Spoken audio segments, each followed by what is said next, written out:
Friends, আজ এই মুভির এক্সপ্লেইন করব। এটা 2017 সালে রিলিজ হওয়া Russian horror movie the conjuring.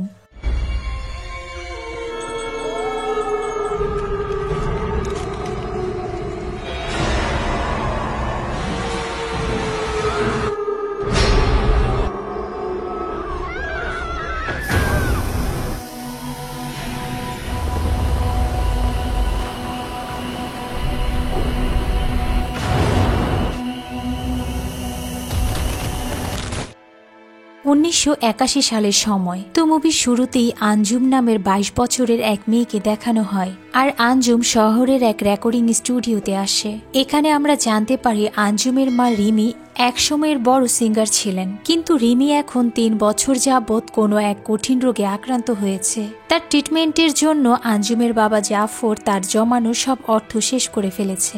বাড়িটি ছাড়া তাদের আর কিছুই নেই। প্রথমে কিছু বছর রিমির গানের স্টুডিও থেকে একটা সামান্য পার্সেন্টেজ তাদের ফ্যামিলিকে দেয়া হতো, কিন্তু গত কয়েক বছর কোনো টাকাই আর তাদের দেয়া হচ্ছে না। তাই আঞ্জুম এই বিষয়টি জানতে স্টুডিও অফিসে আসে।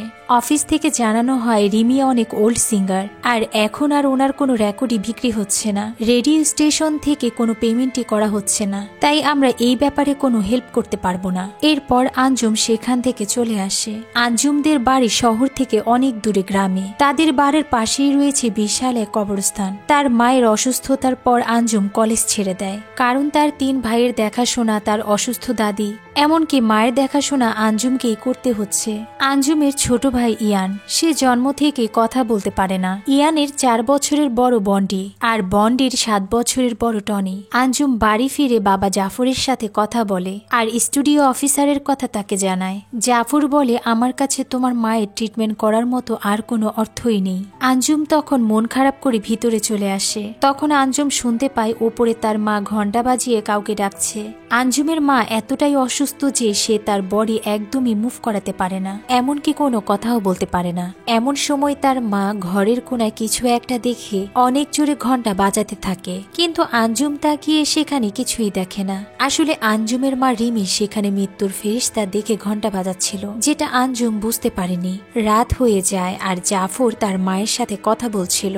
এমন সময় আঞ্জুমের ভাই টনি তার কোচিং থেকে বাড়ি ফেরে। জাফর টনিকে বলে, বাবা টাকার জন্য বাইকটি বিক্রি করে দিয়েছি, তুমি কষ্ট পেও না। টনি বাবাকে বলে, আমি পায়ে হেঁটে স্কুলে চলে যাব, আগে মায়ের ট্রিটমেন্ট করাও। তো কাস্টমার টাকা দিয়ে বাইকটি তখনই নিয়ে যায়। জাফরের ছিল বড় ফ্যামিলি, তার উপরে রিমির ট্রিটমেন্টের খরচ। তাছাড়া জাফরের কোনো ইনকামই নেই। ইনকামের জন্য জাফরকে শহরে গিয়ে থাকতে হবে, কিন্তু এখন সে এটা করতে পারছে না। যে কোনো সময় রিমির কিছু হয়ে যেতে পারে। এরপর আঞ্জুম তার মায়ের চুল বাঁধার জন্য টনিকে উপরে যেতে বলে, আর তাই টনি তার মায়ের চুল বাঁধতে উপরে চলে আসে। চুল আছড়াতেই অনেক চুল ছেড়ে আসে রিমির, আর তখন জানালা একাই খুলে যায়। টনি জানালা আটকিয়ে তার মায়ের দিকে তাকাতেই খুব ভয় পেয়ে যায়। তারপরই টনি সেখান থেকে বেরিয়ে আসে। আঞ্জুমের মায়ের শারীরিক কন্ডিশন খুব খারাপ হয়ে পড়ে। এরপর আমরা দেখতে পাই রাতে সবাই যখন ঘুমাচ্ছিল, এমন সময় কিছুর সাউন্ড শুনে আঞ্জুমের ঘুম ভেঙে যায়। আঞ্জুম বেরিয়ে শুনতে পায় সাউন্ডটি তার মায়ের রুম থেকে আসছে, আর তাই চেক করতে সে তার মায়ের রুমে আসে। ভিতরেই সে তার মাকে দাঁড়িয়ে থাকতে দেখে আঞ্জুম অবাক হয়ে যায়। হঠাৎ সেখানে ঘন্টার সাউন্ড শুনে আঞ্জুম বিছানায় তাকিয়ে দেখে তার মা তো বিছানায়, তাহলে দাঁড়িয়ে আছে কে? আঞ্জুম দেখে তার মায়ের রুমে এক আত্মা। এমন সময় আঞ্জুমের ঘুম ভেঙে যায়, আর সে বুঝতে পারে এটা তার স্বপ্ন ছিল। তারপরও তখন সে তার মাকে দেখতে উপরে আসে, আর আঞ্জুম দেখে তখনও তার মা জানালার সামনেই দাঁড়িয়ে আছে। সাথে সাথেই আবারও সে বিছানায় তাকায়, কিন্তু তার মা সেখানে ছিল না। এর মানে এটাই তার মা। আঞ্জুম ফিরতেই রিমি ফ্লোরে পড়ে যায়। আঞ্জুম তখন চিৎকার দিয়ে ওঠে, আর সাউন্ড শুনে জাফর আর আঞ্জুমের ভাইরাও চলে আসে। তখন জাফর জানায়, তোমার মা আর নেই। পরদিন ছিল রিমির শেষ বিদায়। রিমিকে দাফন দিয়ে সবাই চলে আসে, কিন্তু বন্ডি দাঁড়িয়ে থাকে। আঞ্জুম যখন জানতে চায়, তখন বন্ডি বলে, আমি শুনেছি 40 পা চলে আসলে মৃতরা নাকি আবারও ফিরে আসে। আঞ্জুম বলে, এটা মিথ্যে কথা, কিন্তু বন্ডি যেতে চায় না। তাই আঞ্জুম বন্ডিকে রেখেই চলে আসে। সেখানকার এক মোল্লা জাফরকে বলে, আমি আপনাকে কখনো মসজিদে দেখিনি, আমি এই গ্রামে অনেক বছর থেকে আছি। তখন জাফর জানায় আমরা কেউ নামাজ পড়ি না। মোল্লা বলে আমি এখানে আমার ছেলে হ্যান্ডিকে নিয়ে থাকি আর আমার ওয়াইফ মারা গেছে অনেক বছর আগে। সেই সময় হ্যান্ডি আঞ্জুমের সাথে প্রথম কথা বলে। আর এদিকে বন্ডি হঠাৎ করে কবর থেকে কিছুর সাউন্ড শুনে ভয় পেয়ে সেও চলে আসে। পরের সিনে দেখানো হয় আঞ্জুমের বাড়িতে তার মায়ের জন্য দোয়া পড়ানো হচ্ছে। দোয়া শেষে যে যার রুমে ঘুমাতে চলে যায়। বন্ডি তার রুমে শুতে খুবই ভয় পাচ্ছিল, কারণ তার জানালার পাশেই ছিল সেই বিশাল কবরস্থান। কিন্তু জাফর বন্ডিকে কোনোভাবে বুঝিয়ে রেখে সেও চলে আসে। কিন্তু বন্ডির ভয় এখনো যায়নি। সে লুকিয়ে জানালা দিয়ে কবরের দিকে তাকিয়ে থাকে। এদিকে ড্রয়িং রুমে জাফর আঞ্জুম আর টনির সাথে কথা বলে। সে তাদেরকে জানায় কাল সকালেই সে শহরের উদ্দেশ্যে রওনা হবে চাকরির জন্য। তো টনি বলে তোমাকে আমাদের প্রয়োজন হলে কিভাবে জানাবো? জাফর জানায় যত তাড়াতাড়ি সম্ভব আমি ফিরে আসব।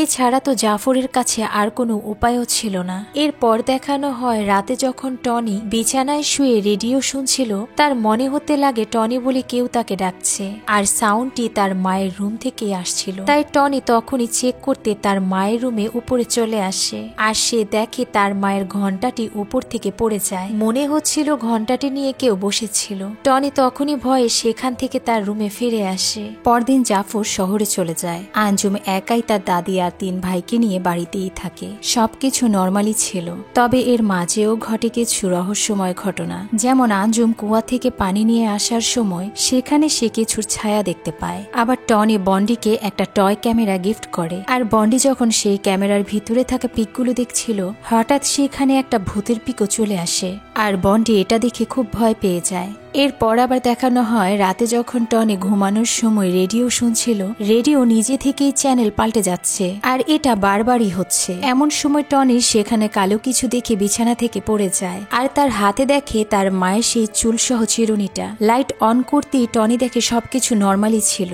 এদিকে ইয়ানের খুব পিপি আসে, তাই সে বন্ডিকে সাথে নিয়ে ওয়াশরুমে আসে। এরপর ইয়ান আগেই চলে যায়। বন্ডি এসে দেখে ইয়ান দাঁড়িয়ে আছে। ইয়ান বন্ডিকে ইশারা দিয়ে বলে তার মায়ের ছবির সামনে কিছু একটা সে দেখেছে। তখন বন্ডি বুদ্ধি করে একটা সাদা পর্দা হাতে নিয়ে সেই ফটোর উপরে ছুঁড়ে মারে। আর দেখে সত্যিই সেখানে কিছু দাঁড়িয়ে আছে। দুজনই চিৎকার দিয়ে দৌড়ে যায়। আর চিৎকার শুনে আঞ্জুম তখন সেখানে চলে আসে। কিন্তু আঞ্জুম এসে সেখানে এমন কিছুই দেখে না। পরের সিনে দেখানো হয় টনি তার মায়ের ঘন্টাটে নিয়ে তার কবরের ভিতরেই আবার পুঁতে রাখে। আর আঞ্জুম সেই সময় হ্যান্ডির সাথে কথা বলে। হ্যান্ডি আঞ্জুমকে বলে যেদিন তোমার মাকে কবর দেয়া হয় সেদিন সেখানে এক অপরিচিত মহিলাকে আমি দেখেছি।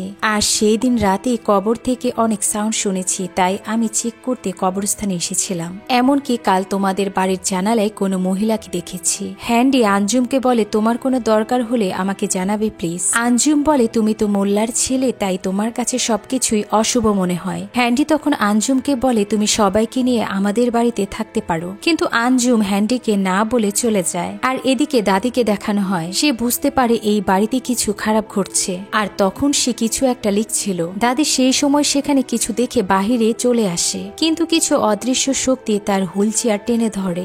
দাদি নিজেকে বাঁচাতে খুব চেষ্টা করে। এরই মধ্যে আঞ্জুমও তখন বাড়িতে চলে আসে। আর বন্ডিও ছিল সেখানে। বাড়ির কোথাও দাদিকে না দেখে দুজনই দাদিকে খুঁজতে থাকে। আর এমন সময় দাদি চিৎকার দিয়ে ওঠে।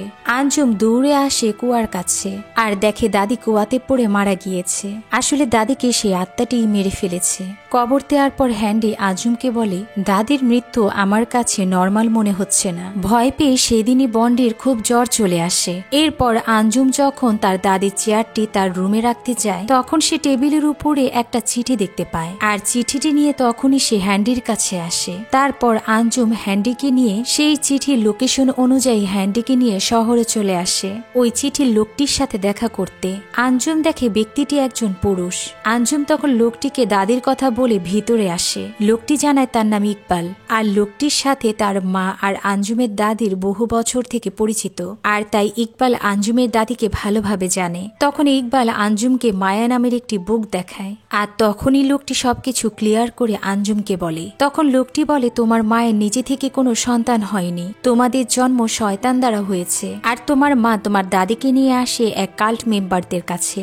আর তাদের উপাসনায় তোমাদের জন্ম, কিন্তু সেখানে বলা ছিল তার জন্মের লাস্ট বাচ্চাটি কাল্ট মেম্বার্সদের ফেরত দিতে হবে। আঞ্জুম এই সব কথা শুনে বিশ্বাস করে না, আর তাই সে সেখান থেকে চলে আসে। কিন্তু যাবার সময় ইকবাল আঞ্জুমকে বলে সে যতক্ষণ তোমাদের কাউকে না নেবে ডেভিলের আত্মা সেখানেই থাকবে। এদিকে দাদির মৃত্যুর পর থেকে বন্ডির আচরণ বড় অদ্ভুত হয়ে গেছে। সব সময় সে ইয়ানকে চোখে রাখে।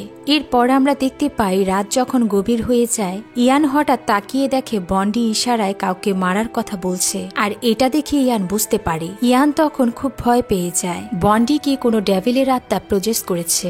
এমনই সময় ইয়ান তার নাম ডাকার সাউন্ড শুনে সে একাই হেঁটে দরজার সামনে চলে আসে, আর দরজা খুলতেই এক ডেভিল তার চোখের সামনে। ইয়ান তখন ভয়ে দৌড়াতে গিয়ে তার জামা কিছুতে আটকে যায়, আর সেই সময় ডেভিলও ভিতরে আসতে নেয়, কিন্তু বাহির থেকে ডেভিলকে কেউ টেনে নিয়ে যায়। এরপর সকাল হয়ে যায় আর আঞ্জুমকে দেখানো হয় সে যখন মিউজিক শোনার জন্য মিউজিক প্লে করে তখন সে মিউজিকের বদলে এক ভয়ানক সাউন্ড শুনতে পায়, আর সেখানে বলছে তোমাকে অবশ্যই মরতে হবে, এটা তোমাদের জন্য অভিশাপ। আঞ্জুম তখনই ইয়ান আর বন্ডিকে দেখতে আসে, কিন্তু ইয়ান রুমে ছিল না। আঞ্জুম আর টনি সহ ইয়ানকে খুঁজতে থাকে, আর খোঁজার পর আঞ্জুম ইয়ানকে বাড়ির বাহিরে একটা বক্সে খুঁজে পায়, কিন্তু আঞ্জুম বুঝতে পারে না ইয়ান এখানে কিভাবে আসলো। ভিতরে টনি ইকবালের দেয়া সেই বইটি দেখে আঞ্জুমকে ডেকে আনে। টনি বইটি আগেই পড়েছিল। তখন টনি আঞ্জুমকে বলে এখানে এমন এক মহিলার কথা লেখা আছে যেই মহিলার বিয়ে 10 বছরেও কোনো সন্তান হয়নি, আর ফাইনালি সেই মহিলা এক কাল্ট সদস্যের সাথে যোগ দিয়ে সন্তান জন্ম দিয়েছে, কিন্তু লাস্ট বাচ্চাটিকে সেই সম্প্রদায়কে দিতে হবে, নয়তো ডেভিলের আত্মারা সেই পরিবারকে শেষ করে দিবে। আঞ্জুম টনিকে বলে এটা ভুল কথা, আর এটা কেনই বা আমাদের সাথে হবে, আমরা ওই ফ্যামিলিই না। টনি আঞ্জুমকে বলে হতেও পারে, নয়তো বাড়িতে সবকিছুই অদ্ভুত ঘটছে আমার ধারণা। আঞ্জুম তখন হেসে দেয় আর বলে এসব বাজে কথা। পরের সিনে দেখানো হয় আঞ্জুম যখন নাস্তা রেডি করছিল তখন দাদির হুইল চেয়ারটি একাই সেখানে চলে আসে, এমনকি গ্লাসেও আঞ্জুম দাদিকে দেখে। তখন সে মোল্লাকে বাড়িতে ডেকে আনে। সব শুনে মোল্লা যখন হুইল চেয়ার নিয়ে দাদির রুমে যায় সে সেখানে কিছু অনুভব করে। এরপর মোল্লা আসে তার মায়ের রুমে, সেখানে মোল্লা আরো খারাপ কিছু দেখতে পায়। মোল্লা আঞ্জুমকে বলে আল্লাহকে ডাকা ছাড়া আর কোনো উপায় আমার জানা নেই, তোমরা নামাজ পড়ে আল্লাহর কাছে সাহায্য চাও। মোল্লা ওদেরকে জানায় কিভাবে নামাজের মাধ্যমে শয়তান থেকে রক্ষা পাওয়া যায়। এরপর আঞ্জুম রাতে নামাজের জন্য প্রস্তুতি নেয় আর নামাজ পড়া শুরু করে, কিন্তু নামাজের ভিতরেও আঞ্জুমকে বারবার ভয় দেখিয়ে ধোঁকা দেয়া হয়, তবুও সে নামাজ ছাড়ে না। ডেভিল তখন আঞ্জুমের সাথে না পেরে চলে আসে বন্ডির রুমে, আর দুজনকেই খুব ভয় দেখায়। বাচ্চাগুলোকে ক্ষতি করার জন্য ডেভিল পুরো বাড়িতে হানা দেয়। এরপর ডেভিল আবারও আঞ্জুমের কাছে আসে আর তার উপরে হামলা করে। আঞ্জুম তখন খুব ভয় পেয়ে তার ভাইদের নিয়ে বাড়ি ছেড়ে মোল্লার বাড়িতে চলে আসে। পরদিন সকালে টনি আঞ্জুমকে বলে আমাদের এই বিপদ থেকে বাঁচার উপায় বের করতে হবে। আঞ্জুম বলে একজনই হয়তো পারবে, আর সে ইকবাল, দাদির পরিচিত সেই লোকটি। আঞ্জুম বলে আমি আমার ভাইদের ক্ষতি হতে দেব না, আমি যাব তার কাছে। তখন হ্যান্ডি বলে তোমার কোথাও যেতে হবে না, তুমি তোমার ভাইদের সাথেই থাকো, আমি নিজেই গিয়ে সব জেনে আসব। তারপর হ্যান্ডি একাই বেরিয়ে পড়ে আর চলে আসে সেই লোকটির কাছে। হ্যান্ডি লোকটিকে আঞ্জুমের বাড়ির সব ঘটনাই জানায়। তখন লোকটি আঞ্জুমকে দেওয়ার জন্য একটা লেটার হ্যান্ডিকে দেয় আর কিছু মন্ত্র তাকে জানিয়ে রাখে যার মাধ্যমে আত্মাকে শান্ত রাখা যাবে। তারপর হ্যান্ডি দ্রুত বেরিয়ে পড়ে, কিন্তু রাস্তার মধ্যে হ্যান্ডির অ্যাক্সিডেন্ট হয়ে যায় আর হ্যান্ডি সেখানেই মারা যায়। আসলে হ্যান্ডিকে সেই ড্যাবিলই মেরে ফেলেছে যাতে করে আঞ্জুম আর ওর ভাইদের বাঁচাতে না পারে। ছেলের মৃত্যুতে মোল্লা খুব ভেঙে পড়ে। এরপর আমাদের দেখানো হয় ড্যাবিল মোল্লার বাড়িতেও চলে আসে আর বাচ্চাদের উপরে আবারও হামলা করে। তারা ভয়ে খুব অস্থির হয়ে যায়। এমন সময় জাফর সেখানে চলে আসে। বাচ্চারা বাবাকে দেখে প্রাণ ফিরে পায়।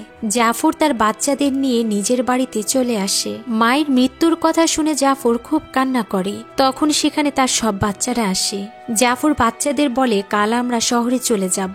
এরপর রাতে আঞ্জুম তার বাবার কাছে আসে আর ইকবালের সেই কথাগুলো বাবাকে জিজ্ঞেস করে। তখন বাবা আঞ্জুমকে বলে হ্যাঁ তা সত্যি, কিন্তু তুমি আমার উপরে ভরসা রাখো, আমি আমার সব সন্তানকে ভালোবাসি।